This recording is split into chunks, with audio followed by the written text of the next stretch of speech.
Frenetic qualifying day at Silverstone. Valtteri Bottas on the pole. Good to see.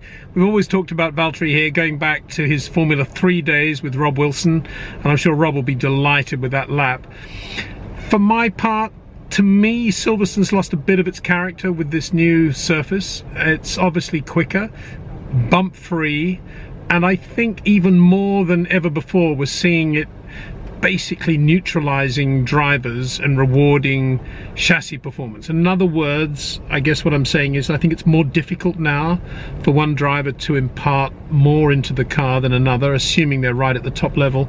I think that's a little bit of what we saw with Lewis today, although I was watching at Brooklands from the BRDC compound overlooking that very, very nice left-hander now. It's really quick on entry there. I was talking to Jason Plato. He couldn't believe how quick the entry was now into Brooklands, and we used to think of it as a fairly tight corner. Of course it tightens up on radius, but it is really, really fast. And in the beginning of his run in Q3, Lewis came in 2 miles an hour too quickly probably, and lost the back end, ran wide-ish onto the curbs, lap gone.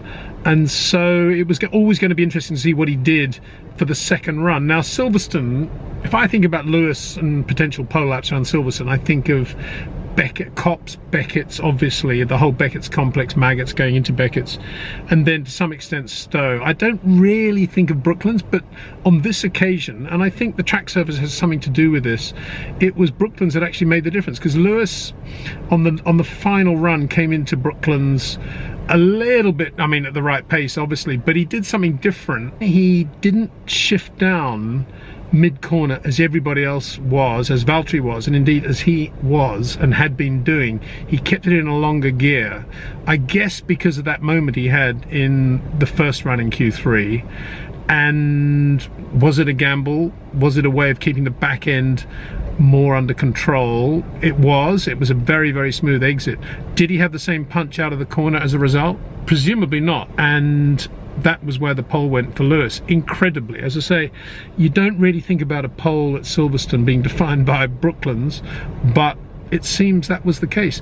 And I think, going back to my original point, I think that's because the new surface has defined grip levels everywhere, and there are no bumps to throw you around, and I think the crosswinds have less effect as a result of this new surface, and therefore I think it's down to very, very fine, precise details. And I'm not sure Lewis looks as sharp on this sort of circuit as he does when everything's a bit free and easy and it's bumpy and there are all sorts of things going on. And to me, that's what defined that. I think you could say it's unbelievably close between the two. I think what that says is Lewis didn't do a very good job in Q3. And I think that's because he's a bit mystified by this track surface and the character change of Silverstone. Looking back down the grid, no surprise yet again to see Charles Leclerc brilliantly quick here, much quicker than Sebastian Vettel. That's becoming a habit now, and as I've been saying virtually all year, how Vettel handles this is going to be the story of the second half of the season. And there's a lot of feeling about Vettel at the moment. He had a very nice talk at the memorial service to memorial gathering for Charlie Whiting on Thursday night. Very impressive, and that is a side of Seb that we don't often talk about. He is a very, very nice guy. He cares about the history of the sport. He doesn't get involved in all the Instagram and all that stuff. He's kind of old school. You see it with his helmet design as well, the livery design of the helmet. But you know, he's got to do something about the Charles Leclerc problem. It ain't going to go away, and Charles is just so good. I mean, he's Lewis Hamilton, Max Verstappen good, and Seb has never been able to drive with the back end of the car the way Charles is, and indeed the way Daniel did in his last year at Red Bull. So that was significant, I thought. Good to see the Red Bulls going as well as they are. Charles and Max on the second row is going to be a lot of fun, particularly after Austria. Very, very good performance again by Lando Norris. He's really starting to show up Carlos Sainz on a regular basis, particularly in qualifying. And what impressed me about Lando is that for the first time this year, you could really see how good he was on initial steering input and turn-in. On the head-on shots we saw going into Copse, if you compare that with, say, Romain Grosjean, it's just like Romain is bong like that. Fernando Alonso-like, but doesn't have Fernando's finesse with footwork mid-corner. But with Lando, it was a lovely, almost Jarno Trulli-like transition. Really impressive, very like Lewis, and he drove beautifully, I thought, today. I thought Alex Albon did an excellent job as well.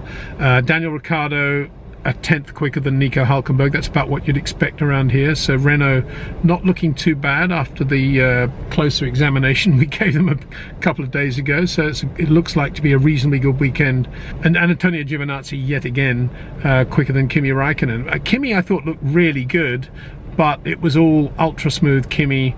Giovinazzi had that tiny little bit of edge which just gave him that margin of a tenth of a second, but good to see them both doing well. They should have a reasonable race tomorrow, I would have thought.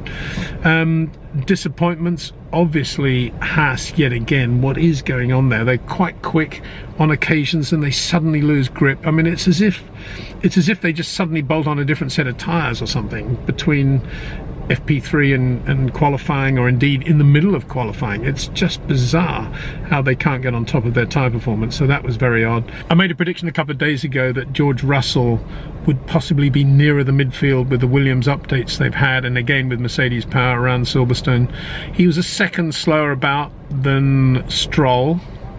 So first of all, you have to question this whole business of the Strolls leaving Williams because they had to go to a faster, better team, and now look where they are, just ahead of the Williams. And I think that was a pretty good performance by George. I've got a feeling that George Russell is going to come out of this really difficult period with Williams with a massive amount of really positive road dust on him, as Rob would say. And I really rate George. I think when things do come right, this guy is going to absolutely fly, and he looked beautiful in the Williams today. If you didn't look at the stopwatch, you didn't look at the timing sectors, you just watch George Russell driving the Williams, nobody could have got more out of that car, I don't think. He looked really, really good.